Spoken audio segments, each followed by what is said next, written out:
Tonight on Crime Stories, he dressed like a clown to make children laugh. But behind the face paint was a man who tortured and murdered. He was John Wayne Gacy. When this whole thing is over, you might be witnessing one of the most horrible crimes, perhaps, in a century. He claimed to be a loving father. See, I don't believe in hitting children.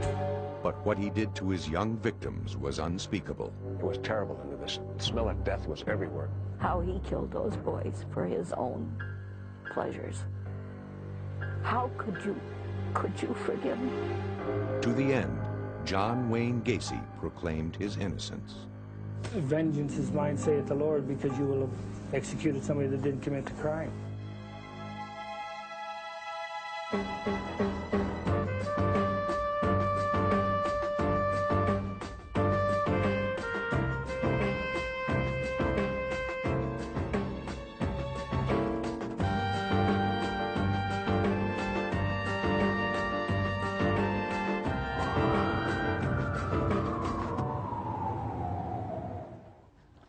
This is Crime Stories. I'm Richard Belzer.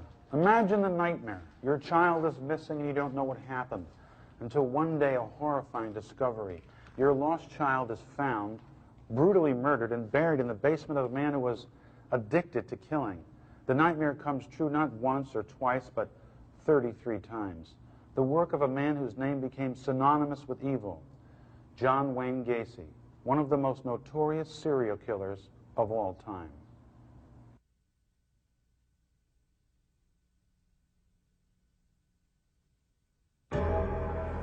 Spring 1992. Killer John Wayne Gacy tries to rewrite history. When they paint the image that I was this monster who picked up like these altar boys along the street and swatted them like flies, I said, this is ludicrous. The prison interview came 13 years after Gacy had been convicted of murdering 33 young men and boys from 1972 until 1978. Whether it's Berkowitz, whether it's Bundy, whether it's Williams, Wayne Williams down in Atlanta, or any of the others, or Charlie Manson. See, I don't comment about other cases for the simple fact is that I wasn't there. Do you feel somewhat of a kinship with some of these people? God, I hate that when they put me in the same club with them. With his execution date just months away, Gacy, then 51, was seeking a new trial. If people don't want to know the truth and the honesty of it, if they want to be convinced or brainwashed into what they believe, then fine, then go ahead and kill me. But vengeance is mine, saith the Lord, because you will have executed somebody that didn't commit the crime. But the evidence against him was overwhelming. Evidence that didn't come together until December 1978, when a 15-year-old boy disappeared.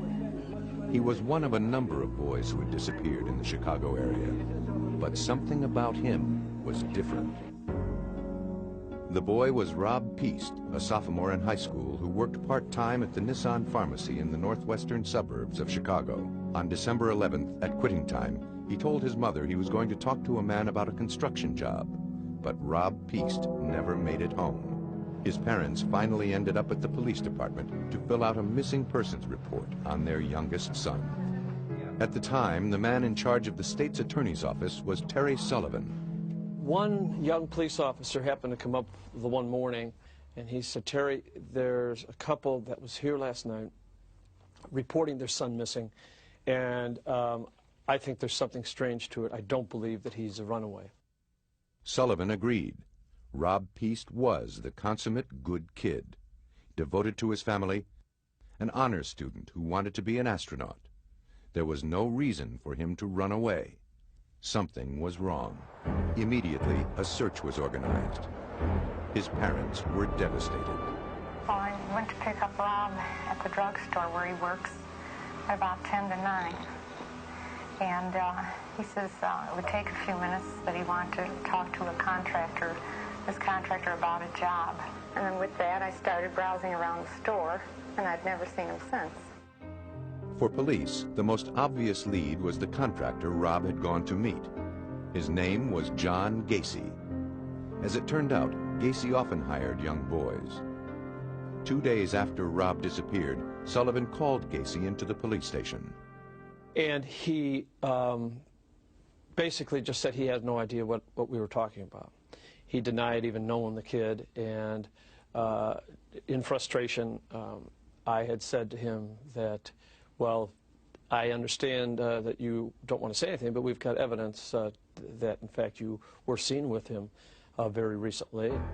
Soon after that confrontation in mid-December 1978, police began tracking the movements of John Wayne Gacy.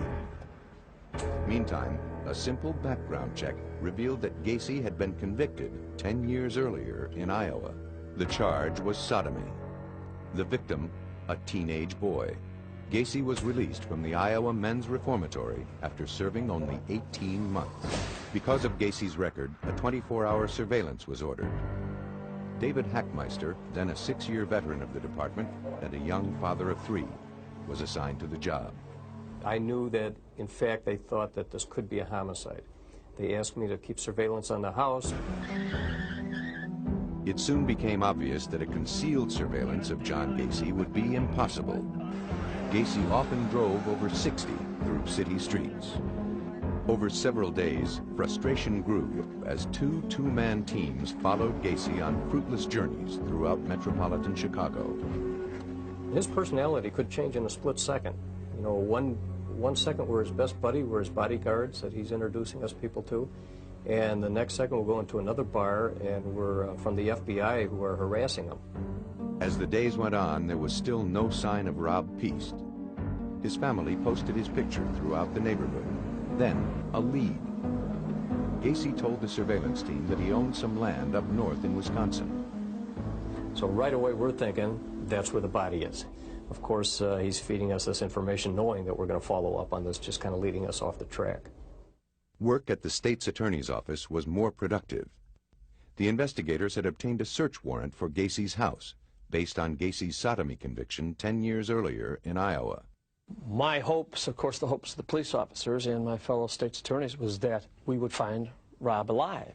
When police investigators entered Gacy's home, it was fastidiously neat. They collected an assortment of items: handcuffs, garter belts. One officer picked up a photo receipt from Nissan Pharmacy. But of all the items found, one of the most chilling was a class ring. It was quickly learned that the ring belonged to a recent high school graduate named John Zick, who, like Rob Piest, was missing. It was just the beginning. Through interviews with Gacy's acquaintances, it was discovered that 2 employees of Gacy's were also missing: Gregory Godzik and Johnny Butkovich. Both 17 years old, both had not been heard from for at least 2 years. An unmistakable pattern began to emerge, linking Gacy to missing boys. So it was as if a trickle had started, and now all of a sudden it's turned into a waterfall. It was then that the investigators got 2 final breaks. First, a fellow employee of Rob Piest revealed that she had put her photo receipt in Piest's jacket. That receipt was the same one found in Gacy's house. It provided a critical link, proving that John Gacy had contact with Rob Piest the night Rob disappeared. And there was more. Interviews with Gacy's employees revealed they had been asked by Gacy to dig trenches for new plumbing in the crawl space beneath the house. The story triggered a memory for a detective who had once used the bathroom in Gacy's house. Mind you, again, it's cold winter, and the furnace came up from bringing the fumes up from downstairs. Now, being an experienced homicide detective and Detective Schultz came back and said that he recognized the odor of bodies decaying. Bodies in the basement. It was an appalling idea that haunted detectives, some of whom had actually spent several hours inside Gacy's home in the rec room, just above the basement. Gacy himself had invited the detectives inside for drinks, perhaps out of arrogance, perhaps in an effort to taunt them. Based on these new clues, detectives pushed for a second search warrant. Then, late in the evening of December 20th, they followed Gacy to his attorney's office. We were absolutely certain that at this point there was a confession, because the attorneys were very, very, very nervous. After spending the night on the couch at his attorney's office, Gacy was on the move. The exhausted detectives had followed him for 8 days. Christmas was just 4 days away. And finally, they believed Gacy was going to crack. This was the beginning of the end for Gacy. He had apparently decided that he was going to commit suicide and was going to go around and say his last goodbyes. One of Gacy's first stops was the Shell gas station, where he was a regular customer. At that point, I go in the gas station. I recovered some drugs that Gacy had given to these people as he was saying his last goodbyes. When I got that information, I told them to take him down, to arrest him. That was probably the closing of the news. We rushed the car at a stoplight, pulled Gacy out of the car, threw him up against the trunk of the car, and told him that he was under arrest for a drug violation. By December 21st, just 10 days after Rob Peace disappeared, John Wayne Gacy was headed for jail on a drug charge. He was connected to several missing boys, but not a single body had been found. As Gacy was led into the station, a second search of his house was just moments away. When Crime Stories continues.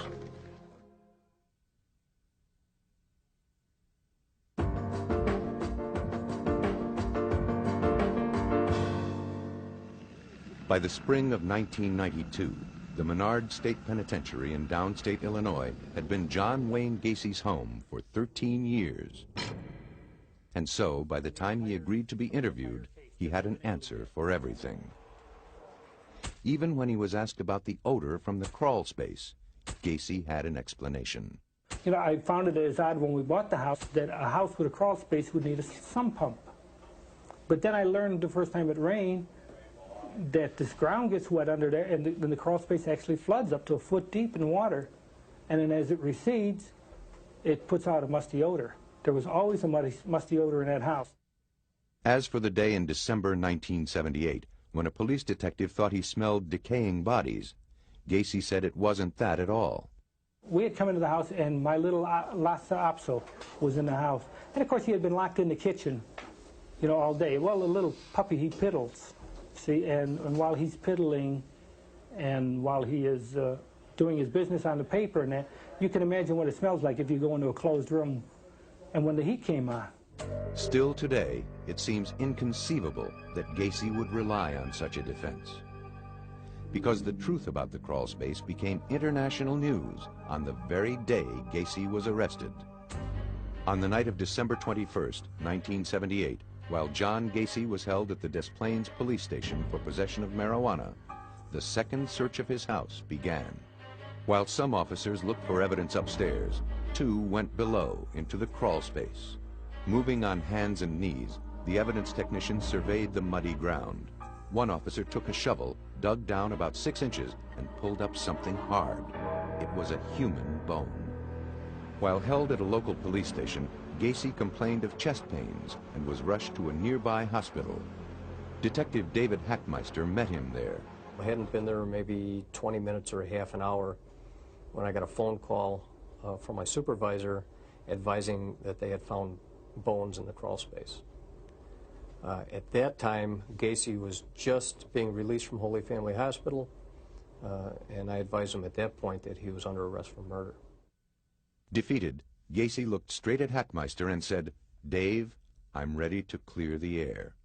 He then confessed to the murder of more than 30 young men and boys. He certainly held nothing back. He talked about the very first person that he killed, and that he had stabbed him to death, and that caused such a mess that he had to come up with another plan after that. Every person that he killed thereafter, he came up with a plan to strangle. The specifics Gacy provided of torture in his house were staggering. He talked in detail about sexually abusing the boys and strangling them. As Gacy talked, the officers looked for some feeling in him, some emotion about what he had done. There was none. In the confession room, I most clearly remember that there was no remorse. Very, very cold about it. By the next day, word that bodies had been found at John Gacy's house had spread through the media. The Cook County medical examiner, Dr. Robert Stein, arrived and joined the crew to direct the exhuming of the bodies. First, they ripped out the floorboards of the house, exposing the crawl space completely. Some workers dug through the mud beneath the house. Others began to dismantle the garage. By midday, the first body bag emerged. The crew pressed on. A second body was carried out shortly after. On that first day, a ritual was established that would last as long as the digging continued. Each afternoon, Dr. Stein would report the discoveries of the day. In the garage, there was just that one skeletalized remain, and in the house itself also a skeletalized remain. No one knew how many bodies would eventually be found, but based on Gacy's confession, officials speculated that the number would be considerable. When this whole thing is over, you might be witnessing one of the most horrible crimes, perhaps, in a century. Early on, investigators brought in the one person who could provide the most help, John Gacy. He showed them one spot to check and then was quickly whisked away. Gacy's information about the graveyard beneath his house was remarkably precise. At one point, he even drew a sketch of the crawl space. To this day, it's a bone-chilling little handwritten sketch because this guy knew where almost every body was. He didn't remember the names of them, or he wouldn't tell us the names, but he knew where they were in the basement. All 6 bodies were essentially skeletalized. For those working in the crawl space, the job was horrendous. Each time they dug a hole, it would immediately fill with water. They would sort through the mud by hand, picking up small bones. Whenever they found a skull, they placed a stake into the ground with an identifying number. Outside in the freezing cold, among the spectators was veteran crime reporter John Drummond. It attracted the curious, despite the cold weather. People would come out there to see the scene because what had this scene ever happened before? No. The odor was terrible. All the investigators that we talked to afterwards admitted that the stench, despite the fact it was very cold weather, was overwhelming. It was terrible into this. The smell of death was everywhere as they went in there. Some people came not just out of curiosity. They were relatives of young men who were missing. I just have a grandson missing, and it's just a stab in the dark. The number of bodies found today are 6. Bringing the total to? 21. In the final stages of the search, the Gacy house was completely dismantled. 29 bodies had been unearthed. But nowhere had they found Rob Peast, the young boy whose disappearance had initiated the investigation of John Wayne Gacy. The search for him would continue. At this point in time, it would appear that we have removed those bodies from the crawl space. As the search for bodies ended, there was one question the stunned public wanted answered. How had John Gacy gotten away with killing so many young men and boys for so many years? Behind the mask of the killer clown, when Crime Stories returns.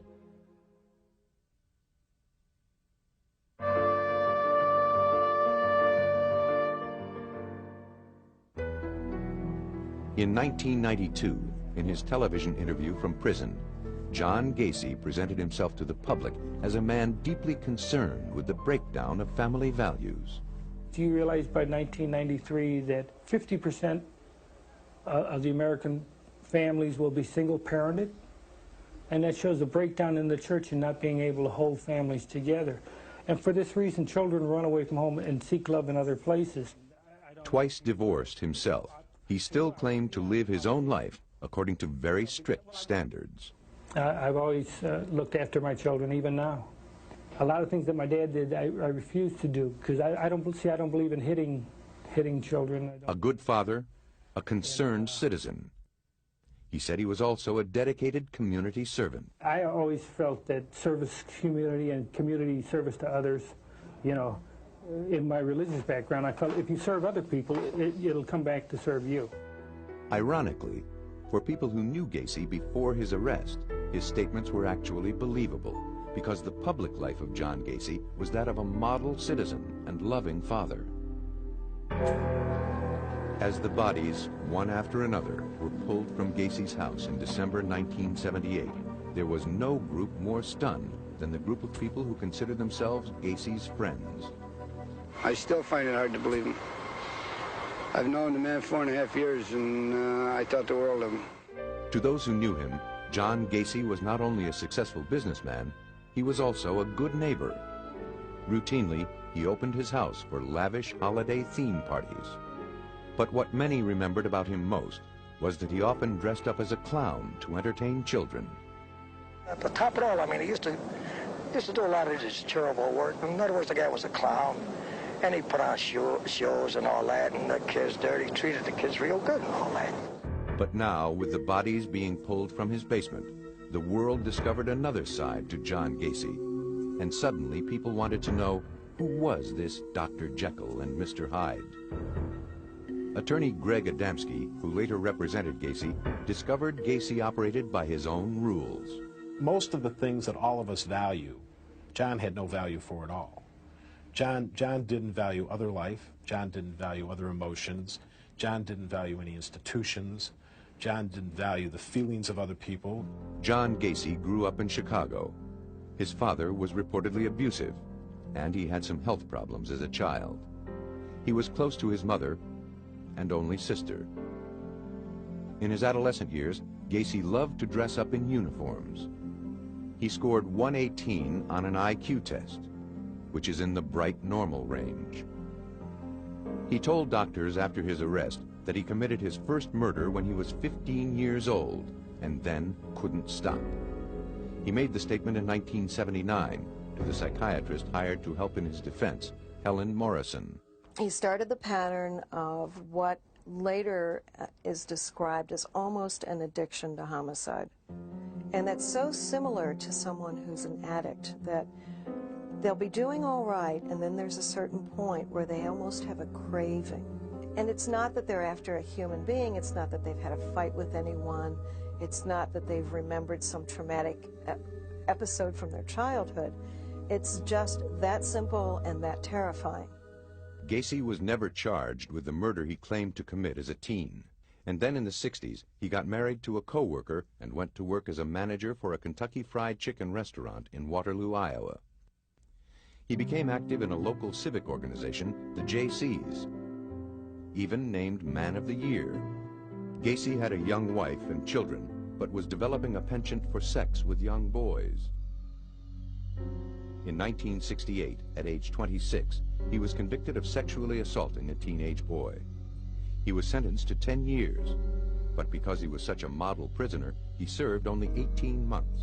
Returning to Chicago, now divorced, he made a clean start, rejected his family, and became involved in Democratic Party politics, and was even photographed with then First Lady Rosalynn Carter. He also married a childhood friend who had 2 young daughters of her own. In the early 70s, he began a small contracting business called PDM, painting, decorating, and maintenance. Outwardly, Gacy maintained a life that appeared meticulously in order. But unusual stories about him occasionally surfaced, like this one from a young man Gacy picked up for a night of cruising in March 1978.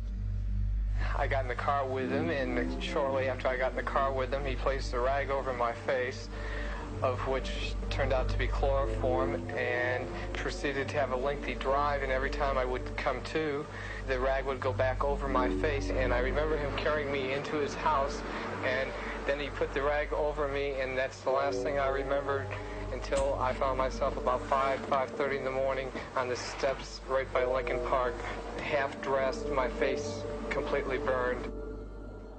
Another young man described a night of torture to then State's Attorney Terry Sullivan. He made him take his clothes off and tortured him with candles in one room, then filled the bathtub and would take him from the floor of the one room into the bathroom and shove his head underwater for excruciating long periods of time, to the point where this kid passed out a couple of times. It's amazing he didn't die at that particular time. Neither story was believed, dismissed by police as lovers' quarrels. John Gacy's public persona never changed, until the day the bodies were found and Gacy's real story became a national news story, shocking even veteran crime reporters. I could not understand how a man living in the city of Chicago, who was respected apparently by neighbors, active politically, could be responsible for doing something like this. To this day, it defies logic how he was able to kill 33 people and bury most of them on his property and get away with it for a number of years. Later, it was learned that Gacy began burying the bodies under his house in 1972. By 1978, he believed the crawl space was full and found another way to dispose of his victims. After his arrest, he took police to a bridge over the Des Plaines River. Eventually, 4 more bodies were recovered. The last one, found in the spring, was Rob Peast, the boy whose disappearance had led police to Gacy. In April 1979, John Gacy was indicted for the murder of 33 young men and boys, the largest number of murders ever charged to one person in U.S. history. Gacy's ploy to lure his victims, when we continue on Crime Stories.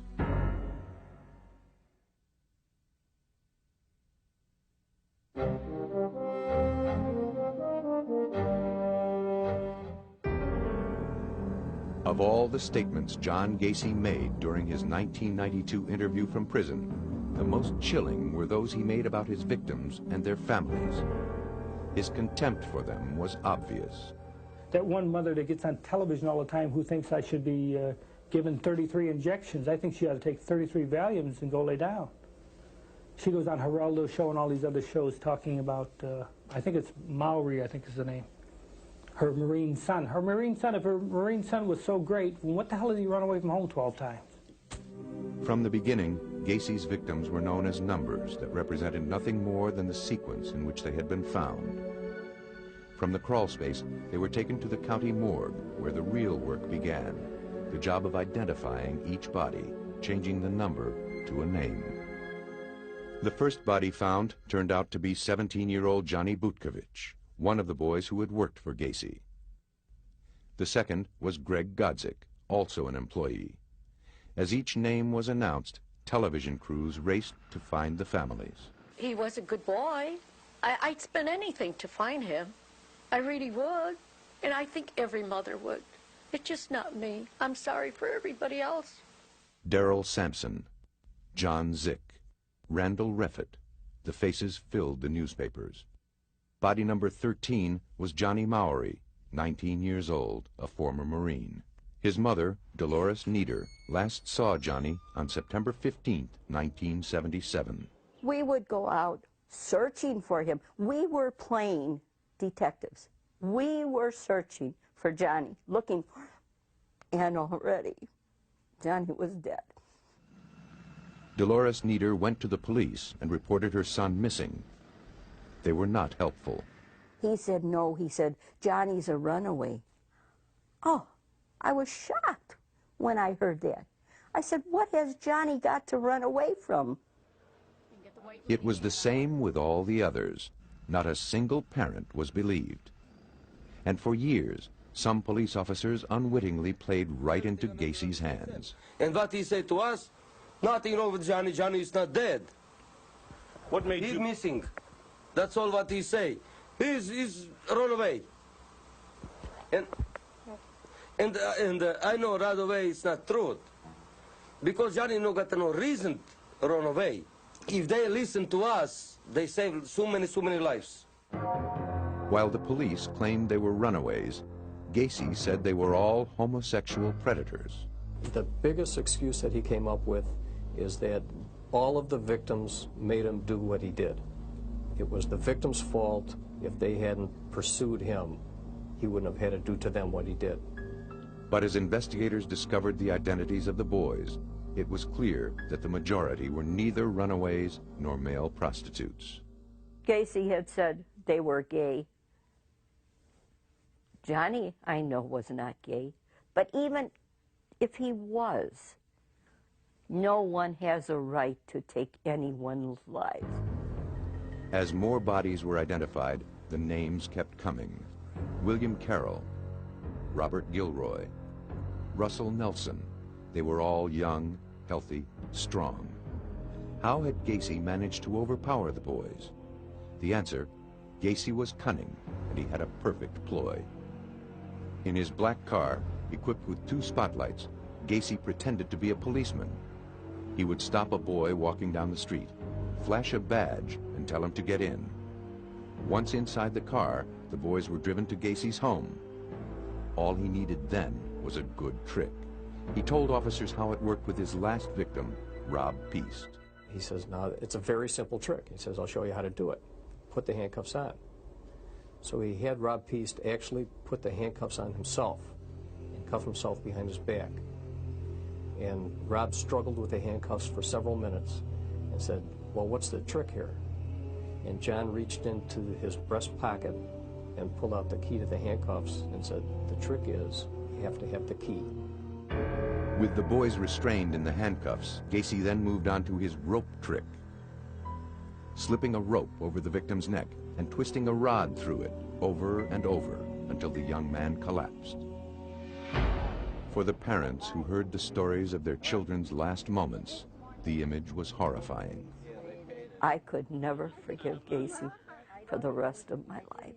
How on earth can you forgive someone who takes a loving child from you and who does it in such, a tragic way? Over a period of 6 years, John Gacy murdered at least 33 boys and was never discovered until finally the police listened to the parents of one child. Believe me, if Rob Peast had been anyone but Rob Peast, if he had been a person that had run away on several occasions, we probably wouldn't have looked into it as closely as we had. In the spring, 4 months after he disappeared, Rob Peast, the boy who stopped John Gacy, was buried. 9 other boys killed by Gacy were never identified and were buried in separate cemeteries around Chicago. And although the young victims have all now been properly laid to rest, the pain for the families is still very much alive. Losing a child is just the hardest thing in life that you have to go through. Gacy pleads insanity, but will the jury believe it? When we continue on Crime Stories.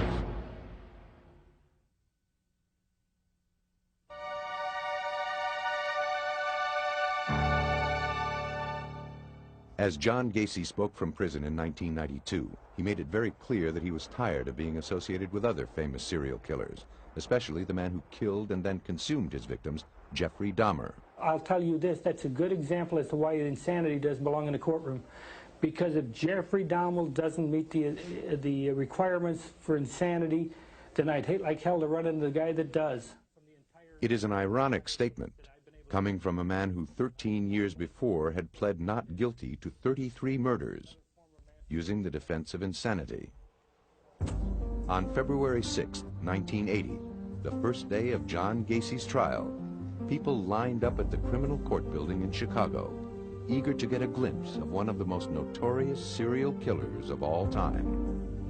Already, Gacy's story had received so much press coverage in Chicago that jurors had to be selected from Rockford, a city 50 miles north. The 16 men and women were bused to the courthouse and sequestered for the entire 6-week-long trial. Gacy was pleading not guilty by reason of insanity. And at first, it seemed the defense had an advantage. The judge was Louis Garippo. If you really think about it, if the defense is insanity, and you have someone who's killed 33 people, everyone say, hey, there must be something wrong with that person. And I believe that in most, more than half of the jurors that were selected felt that there was something mentally wrong with John Gacy. In their opening statements, attorneys for the prosecution argued that Gacy was evil. They displayed photographs of his victims on a board, nicknamed the Gallery of Grief. They promised to show that the murders of the young men were thoughtful, rational, and premeditated. The defense described Gacy as impulsive, deranged, a profoundly sick man who collected bodies like souvenirs. The question the jury had to decide, was Gacy crazy or evil? For the defense, a battery of experts testified that Gacy fit the standard of insanity. One was forensic psychiatrist Helen Morrison.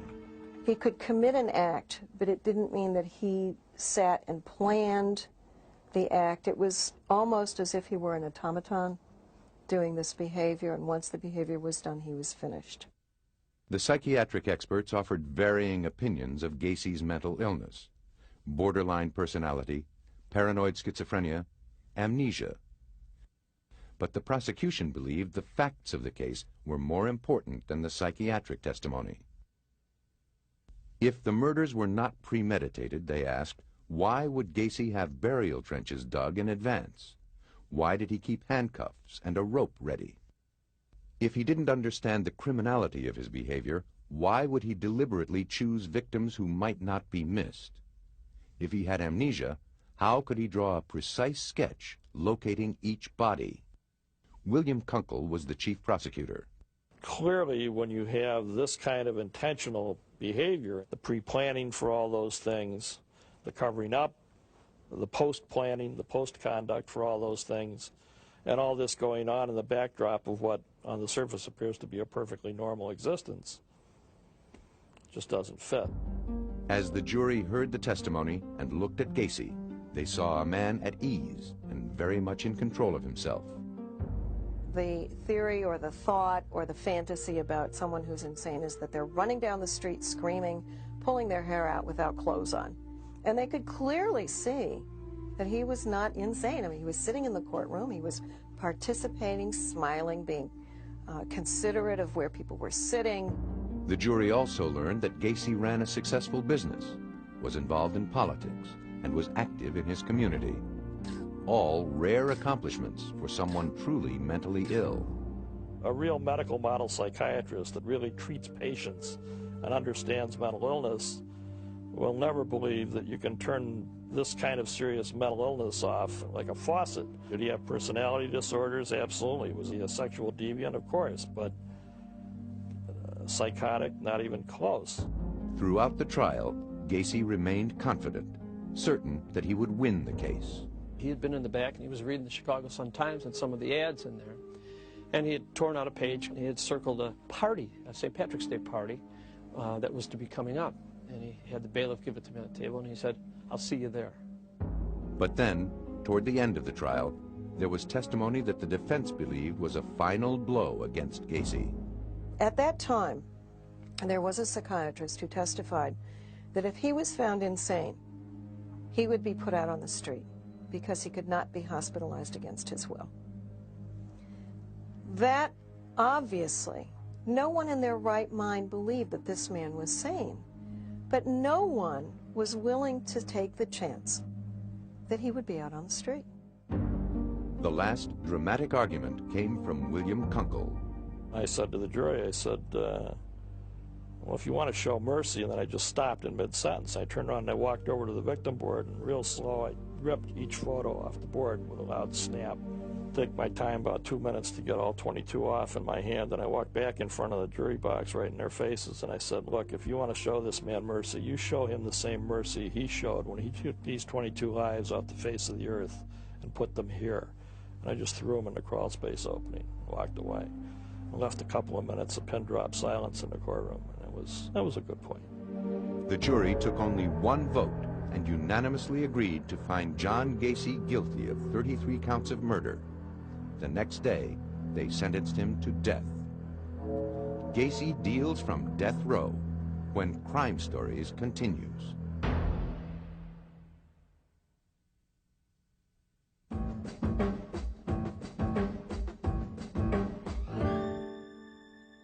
Throughout the many years he spent in prison, convicted serial killer John Gacy had little trouble keeping busy. He spent much of his time painting. This is Christ as I see him in my cell. And it's monolithic because Christ, to me, is monolithic. He's all things to all people. This here is the Hi-Ho series. This is called Hi-Ho Around the Campfire. Many who knew him there said Gacy actually enjoyed prison. He thrived on the regularity of life in an institution. Karen Conti was one of his appellate attorneys. His life outside of prison was just completely filled with anxiety for him. He had options. He could kill, he could not kill. There was this good and bad that was a constant dilemma in his life. When he was in prison, all of that was removed. He had his life set up in a very orderly fashion. If you want to know what my life is like, I log it every day. For the last 12 years, all you got to do is ask. I can tell you everything. I can tell you it's the first meal they served me here because I do it daily. What do you do all day? Every phone call, everything that I do, every time an officer's around me is logged. Every movement that I make is in the book here. Filling the pages of Gacy's log were hundreds of hours spent with attorneys who were representing him in the appellate courts. As ardent opponents of the death penalty, working together, they had taken on one of the most unpopular cases in the country. First of all, we got death threats. We had clients who quit us. We carried a baseball bat from the garage to the house after a while. We had bomb threats. Dozens of legal issues were raised on behalf of Gacy, while he maintained that he was not the one who killed the boys in his basement. At the time of my arrest, there was 4 other suspects, all employees of PDM contractors, all with keys to the house. To the end, Gacy denied his guilt. I wanted him to have this breakthrough. I wanted him to have this all of a sudden, all right, there's no more pretense, there are no more appeals. Now I can tell you I did it, and this is why I did it. I was waiting for it, but it just never came. It was like a book with no ending. As the years went by, each and every appeal was denied. At last, a final execution date was set, May 10th, 1994, 14 years after his conviction. There was nothing was going to delay the killing of John Gacy because the people were bound and determined that John Gacy was going to be killed. Throughout the years on death row, Gacy claimed that he was not worried. He had no reason to fear the day he would die. If you believe you've lived your life the right way, then you do not have nothing to fear, in my case. You're not worried about facing God? No. I am fairly comfortable with him. I've been at the Catholic services. I'm the server for the priest for the last 10 years. I have no qualms about doing that. I've had confession, I have communion, and I am at peace with myself.